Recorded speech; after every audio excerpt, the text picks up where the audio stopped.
In the past few days, we have received many requests from various enterprises regarding economic support measures in relation to COVID-19. In this video, I will be breaking down each measure into different categories and briefly explaining what each measure entails, thereby making it easier for you to understand whether you are eligible for such measures or not. I'm going to go ahead and start with what is probably the most important measure of them all, which is the wage supplement measure. This measure is aimed at ensuring that each employee is provided with at least a basic wage. We can split this measure into three different categories. Category number 1 deals with those employees working in industries which have either been drastically impacted or had to suspend their operations due to the COVID-19 outbreak. Such employees are entitled to up to 5 days' salary per week based on a monthly wage of €800 per month, whilst part-time employees are entitled to €500 per month. Self-employed persons are also included in this measure and thereby are also eligible for up to 5 days' salary per week. The second category deals with those industries which, although did not need to suspend operations, were still adversely affected, such as the manufacturing and the wholesale sectors. This category is further divided into another two sections: Malta-based enterprises and Gozo-based enterprises. So employees working in such industries in Malta are eligible to 1 day's salary per week, which is equivalent to €160 per month, while part-time employees who also work in such industries are also eligible for 1 day's salary per week, which in their case is equivalent to €100 per month.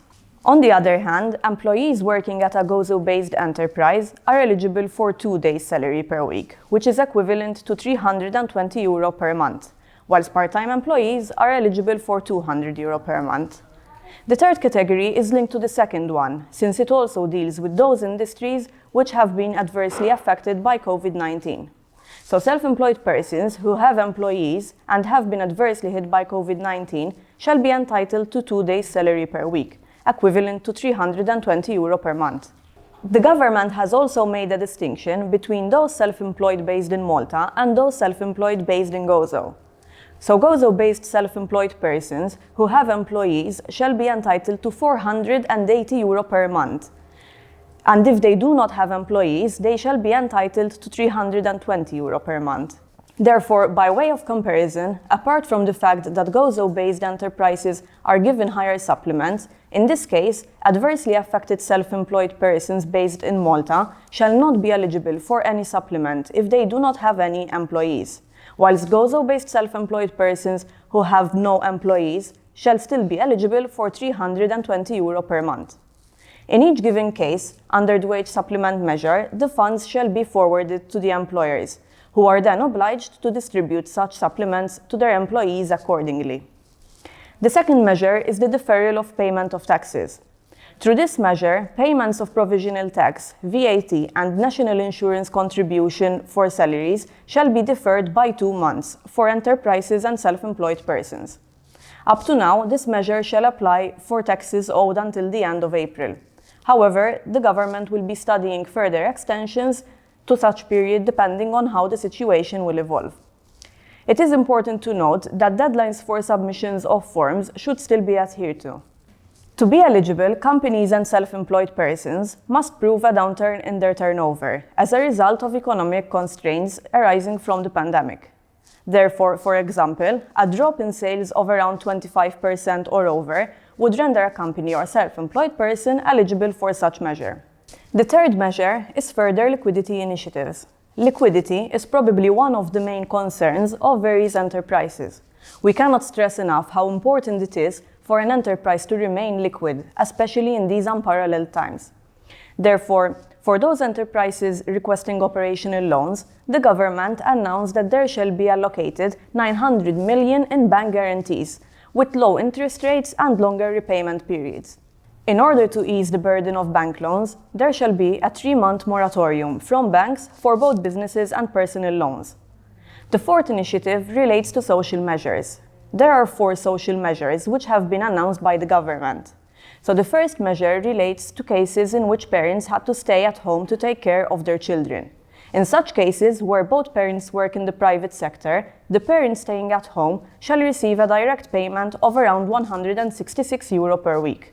If the parent works part-time, he or she shall be receiving approximately €103 per week. Single-parent families having school-age children are also included under this measure.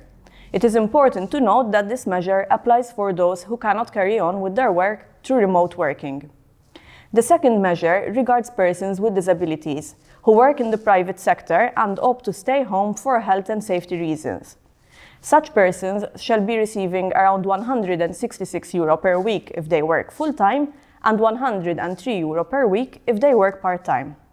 Through the third measure, those employees who had their job terminated as of the 9th of March shall be receiving around €166 per week if they were working full-time, or €103 per week if they were working part-time. Self-employed persons are also included under this measure. The fourth measure is an increase in rent subsidies for those persons who became unemployed. Quarantine leave is the fifth measure. Quarantine must be one of the most trending words on social media right now.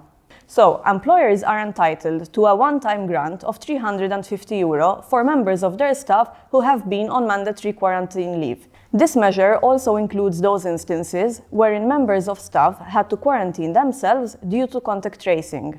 One must note that this measure is only applicable in relation to full-time employees. The sixth and last measure, which we will explain in this video, is assistance in relation to teleworking activities.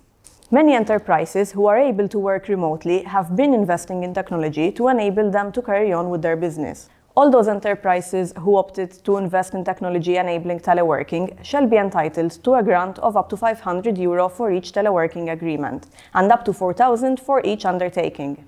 The costs of such investments shall be incurred between the 15th of February 2020 and the 8th of May 2020, and the grant shall cover 45% of such costs. If an employee had a teleworking agreement prior to the 15th February 2020, such agreement shall not be considered as part of the investment eligible for a grant under this measure. This brings me to the end of this video, and while I hope that you now have a better understanding of the available economic measures in relation to COVID-19, please do contact us should you have any further queries or require any assistance. Stay home, stay healthy. I am Dr. Micallef from Dr. Werner Partner.